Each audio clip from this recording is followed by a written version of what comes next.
Welcome friends to the 2024 Ford Bronco review. I'm checking out a Big Bend with the Sasquatch package, and really the big highlight for 2024 is you get the 12-inch infotainment screen as standard across the board, and that's great. I really love this infotainment screen and the way that it's implemented, and I'll talk more about that during the interior segment. However, before I get into my driving impressions, the other big topic of discussion is going to be regarding the 2023 model years versus the 2024 Broncos, because there is a huge price discrepancy between the two. You can get some incredible deals on the 2023 model years. I'm going to have a free leasing calculator provided to you by AutoCompanion, linked in the description box below. This is a very powerful tool. You can use this to figure out leasing prices, as it shows you the interest rate of a lease, the residual values, and the incentives that you can qualify for in your local zip code. So use that to your advantage when you're negotiating. But I mainly bring this up because the value, the options, and the trim levels that you get, it's really going to depend on if you're talking about a 2023 versus a 2024. We know that these things are like infinitely customizable from the factory. There's a bunch of different trim levels to choose from. Regardless, I do think that the Big Bend, the Black Diamond, and the Outer Banks, I think those are like your top three best value propositions in the lineup. But if you want the Sasquatch package, apparently that's going to be way more affordable and way cheaper with the 2023 Broncos. That package is going to cost about $5,000. However, in 2024, the Sasquatch package is going to set you back like $7,000 to $8,000, so significantly more money. So I know it's very complicated. I haven't even gotten into the full review yet, but this is just too important for me to not talk about.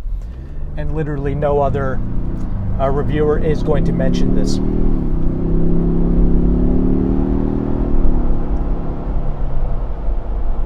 But not only do I love automobiles, but I don't just want to look, stare, and gawk at them. I actually want to put these things on the driveway. And the fact that you can lease these big Broncos for the $500 a month range with taxes and fees included is incredible. So resources are going to be down below. Let's go ahead and let's get into my driving impressions now.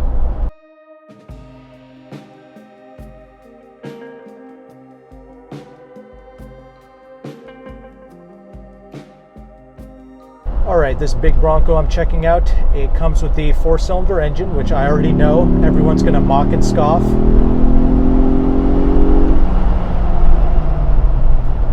But this is all you need for the streets. I am so impressed with this turbo 4-cylinder from Ford. This thing produces 300 horsepower and 325 pounds-feet of torque. It wasn't that long ago, there were V8s that struggled to make this type of power, and here we are getting it from this turbo 4-cylinder. And keep in mind, we have here the Sasquatch package with the 35-inch big heavy mud terrain tires, additional weight, and this engine still effortlessly pulls this big heavy Bronco with ease. I mean, it is not struggling at all. This SUV, it feels brisk, and I think Car and Driver, they tested the 4-cylinder Bronco to do 0 to 60 in about 7.3 or 7.2 seconds, something along those lines. You can of course option in the twin turbo V6 with 330 horsepower and 415 pounds-feet of torque, but it's really not necessary because you just ease into the throttle of this 4-cylinder and it gets up and going without issue. Even out on the highway, you know, you peg it in this and it continues to haul really nicely. I'm really high on this engine because of its performance, and this 10-speed automatic transmission is also doing a flawless job, because with this setup there is no lag. Like, you put your foot down, I mean, you're off and going. There's no real delay. You always have confidence when you step on it. And most importantly, This 4-cylinder actually sounds really decent. I'm going to demonstrate here.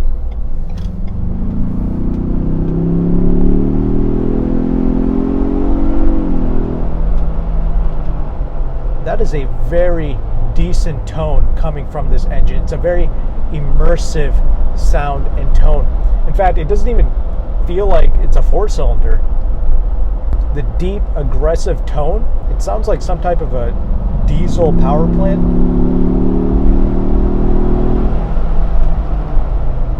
Yeah, I just love that deep, bassy tone. That is very impressive, and it just has so much character. Unlike most other turbo 4-cylinders or turbo engines in general, this does not sound generic or boring in any way. It doesn't sound like a vacuum cleaner, so I love that. And of course, Ford's twin turbo V6s, the EcoBoost, that's also very similar to this. It has a good deep tone to the sound, and it's also effortless, no real lag. So well done, Ford, on the engines.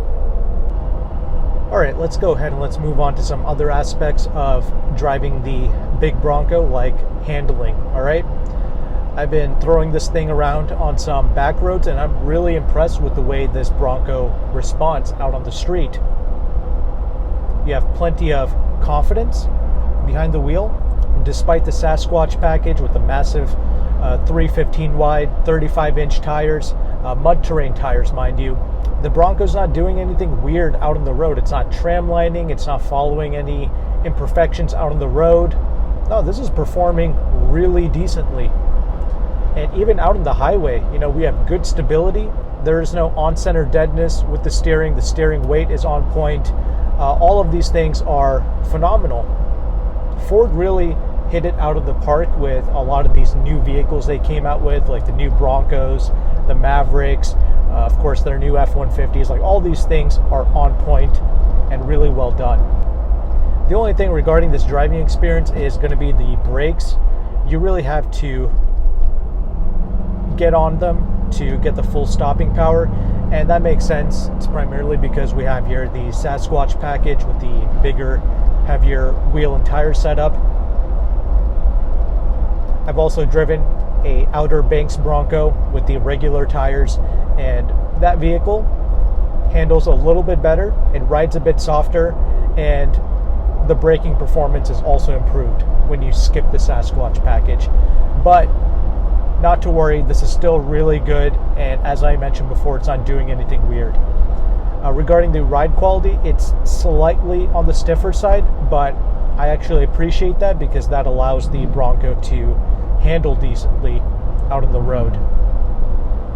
It's mainly like these smaller bumps that you kind of feel coming through the underbody of this vehicle, but otherwise it's not a big deal. It's nothing that detracts from the driving experience. Now, regarding refinement, we know that this is not a Rolls-Royce Cullinan. All right, we know this is going to be louder than a typical SUV, right? You do have road noise and wind noise coming through. And I also have here the hardtop, which I really appreciate. Before, when I checked out the Outer Banks, that was the soft top, but surprisingly, there's not a big difference in terms of refinement between the hardtop and the soft top that I noticed. But still, I would try to go for this hardtop despite it costing almost $2,000. I think it is worth it. I just like the way it looks, and if you get like bird droppings on it, it's just better with this setup.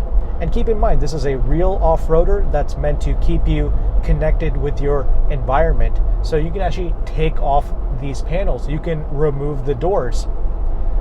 And any vehicle that allows you to do things like that, it's obviously going to cause more wind noise and road noise just naturally because of these removable panels. But again, it's not ridiculous in any way. You can totally tolerate it. I enjoy daily driving this. I spend a lot of time with this car. But I am personally an owner of a 5th gen Toyota 4Runner, and that vehicle is noticeably quieter because it's a fully, solid body machine. There's no removable panels, and the 4Runner does ride a bit softer than this as well. And yes, I do have the tire pressure set correctly on all my test vehicles, so that's just something to keep in mind. But there's no denying it. This is a very organic, connected driving experience. This is a more connected experience compared to my 4Runner. This is like an early 2000s car that's been perfected. I just love, the feeling of this. It's just so on point. It never does anything weird. It's easy to place this vehicle out on the road despite it feeling like a behemoth when you look at it. It's surprisingly easy to drive, so I enjoy that.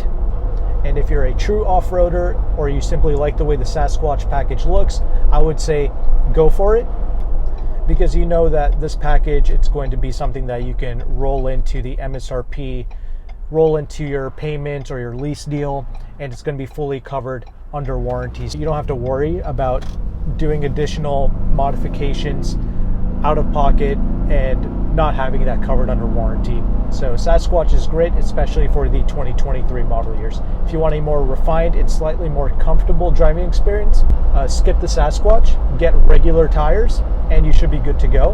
But once again, as far as mud terrain tires are concerned, this is really not bad. This is surprisingly refined for what it is, so you can already assume regular tires. It's just going to be even more of an improvement for the Bronco. I did notice that if you go with the Outer Banks and you option in the high/lux option, they're going to add some additional sound deadening materials as well. So again, go with the Outer Banks with that Lux package for the most refined experience with some great creature comforts and the Bang & Olufsen audio system as well. That's why I recommend the Outer Banks for a luxury on-road experience with the Bronco. Or if you want the Sasquatch, or you just want to save money and get the best value proposition in the Bronco lineup, go with the Big Bend or the Black Diamond with the mid-trim package.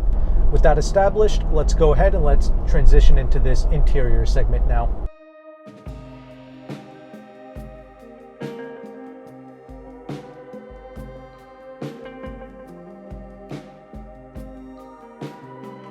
Okay, now that we are stopped, let's go ahead and let's talk about this interior space, because this is another aspect of the Bronco I really appreciate. This has a solid, durable feel. In fact, it reminds me of the old school Toyota products. This has a similar type of rugged durability in not only its design, its materials, but also the way that it feels, the way that it's bolted together properly. I really appreciate that. Now, some have noticed that their interior was creaking and rattling.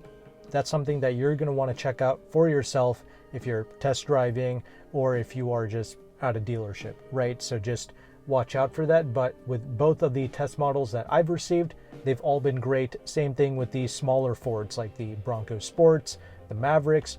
Those vehicles have also been solid for me. Now for 2024, they gave us the 12-inch infotainment screen as standard across the board. I love how it's implemented into the dash. Definitely one of the most elegant screen implementations that I've ever seen. It works great. It's nothing special to look at, but it's responsive, it's easy to use, and you do have here wireless Apple CarPlay and wireless Android Auto, and that works flawlessly. You also have a little gauge cluster screen, which is also easy to use, and that too doesn't look special in any way, but it gets the job done, shows you some useful information, and you do have an analog speedometer towards your left. This Big Bend model that I'm checking out, it does come with the mid-level package, and that gets you things like heated front seats and Ford Copilot 360 and a few other options. So it's definitely worth getting the mid-tier package. And on the Outer Banks, I would definitely recommend the high/lux package, because it gets you the 360 camera and the Bang & Olufsen sound system, and there's a whole bunch of other options that you get as well. But even this regular Bronco with the regular sound system sounds pretty good. I mean, I would say this sounds on par, if not slightly better than my 5th gen Toyota 4Runner audio system. Obviously, music is not the primary reason why you buy a Bronco or a Wrangler, but it's nice to know that this is decent and the B&O is going to be better still in the Outer Banks. I love the physical buttons and switches for the HVAC. We have these GOAT modes here, and you get the standard with the Black Diamond model. So you have your normal, your eco, your sport, your mud, rain, snow, whatever. You have all those different modes that you can play with. And inside of that, you have your 4x4 controls. Now, because you can remove the doors here on the Bronco, they put the window switches in the center console, so that's a bit awkward to get used to at first. And I'm guessing because they put these window switches here, you have a slightly smaller center armrest space. Usually with these types of vehicles, you get a massive pickup truck type of armrest. We don't have that here, but this is still pretty good. And it does get the job done. Glove box, that's a decent size. Once again, get the outer banks with the Lux package. You will get a wireless charging pad. Seats are super comfortable. You can definitely do a lot of miles in this. In fact, these comfy seats help to absorb some of the smaller bumps and impacts of the road, so I do appreciate it. However, these are completely manual seats, and correct me if I'm wrong, but it seems like no matter which trim level you go with, you are going to end up with manual seats. Like, I don't even think on the outer banks with the Lux package, I don't even think that model comes with electric power seats, but correct me if I'm wrong about that, because I've seen some contradicting information online, both on Ford's website and some of these other magazines. What they're reporting, it all seems to be a bit different. Anyway, despite us not having a 360 camera, I do like the regular backup camera they have to offer, because it's just big and beautiful on this screen. I mean, it's a high resolution camera, so that does a great job. But regarding some cons that I've noticed, I mean, obviously because this is a larger and lifted up type of vehicle,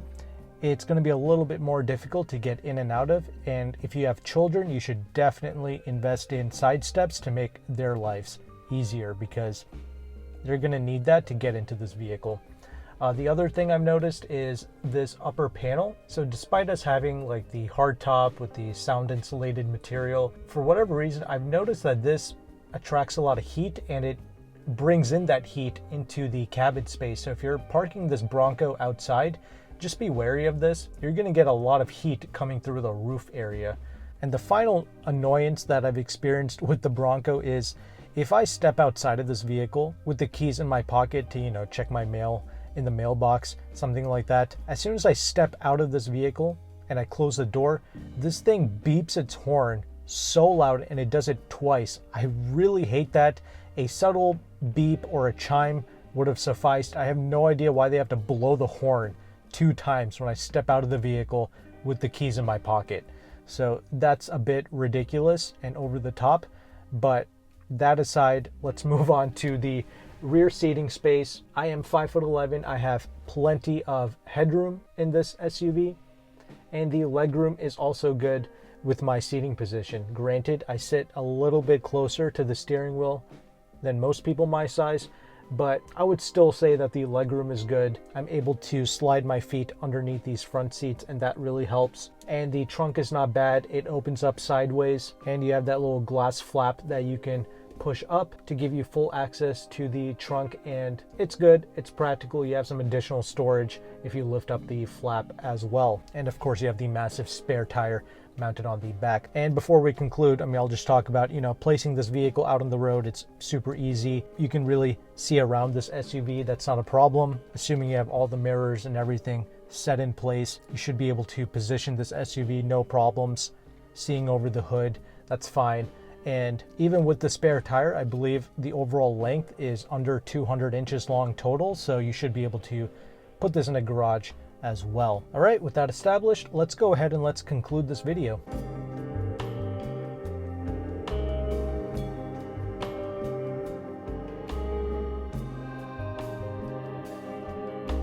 Okay, so as you can see, I am a big fan of the Bronco. It is a brilliant product from Ford, but the fact of the matter is I also love the Wrangler and the 4Runner as well. All 3 of these SUVs offer a organic, connected driving experience. They never get bored, you never get tired of it. Like, it's just always an engaging experience, and it feels immersive, especially the Bronco and its engines. I love stepping on it. I love the effortless power, the thrust. And yes, in fact, the sound is also really good with these engines. They just have a bunch of character. I didn't mention this in the review, but the other thing is everyone loves looking at the Bronco. If you like attention, you're gonna love this SUV, especially with the Sasquatch package. This has stunning looks. In fact, this is my most favorite vehicle amongst the trio of the Jeep Wrangler and the 4Runner. I just love the looks. And even without the Sasquatch package, I do still like the way the Bronco looks. But that's subjective, of course. But a big advantage that the Bronco has over the competitors like the Wrangler and the 4Runner is going to be the crash test safety. This does really well according to IIHS. The Bronco is far superior in a crash test compared to the Wrangler and the 4Runner. It's not even close. Granted, the Wrangler did update its side structure a little bit for 2024, so if you're Team Wrangler, the 2024 is going to be the safest Wrangler that you can get. And it's pretty close to the 4Runner, the 5th gen. However, the only difference is the 4Runner is not quite as prone to flipping over as the Wrangler. But regardless, Bronco is on top regarding safety. And something else I forgot to mention during the driving segment is, yeah, I did say that the Bronco drives and handles really well, like you have good confidence behind the wheel. But another thing I really appreciate is the way the Bronco handles the body roll and the body lean. Like nobody is flipping over onto themselves in the Bronco. Like all your occupants, they stay neutral.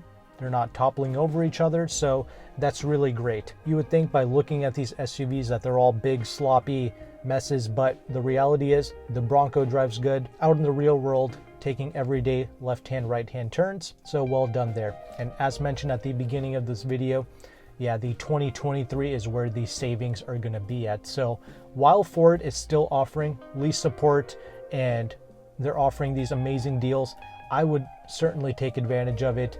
If you're in the market or this is like your dream car, I would try to make it happen on a 2023. There's some weird shenanigan games that Ford is playing with the MSRPs.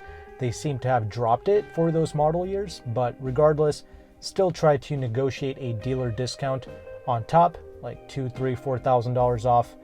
Ideally 10% off MSRP. After all, it is 1 year old at this point. And certainly use that free leasing calculator I told you about from AutoCompanion, as it shows you the interest rate of a lease, the residual values, and the incentives that you can qualify for in your local area. That's a great negotiating tool. And if you can lease these things in the $500 a month range with taxes and fees included with no money down, that's brilliant. But keep in mind, programs change every month. I'm recording this video June of 2024. If you're watching this in the future, this information is going to be different, but that's why I'm sharing that calculator with you, because AutoCompanion's leasing calculator will update every month. So I hope you appreciate this knowledge, this information, and these resources. If you did, make sure to like and subscribe. And thank you so much for watching this video. Take care and goodbye.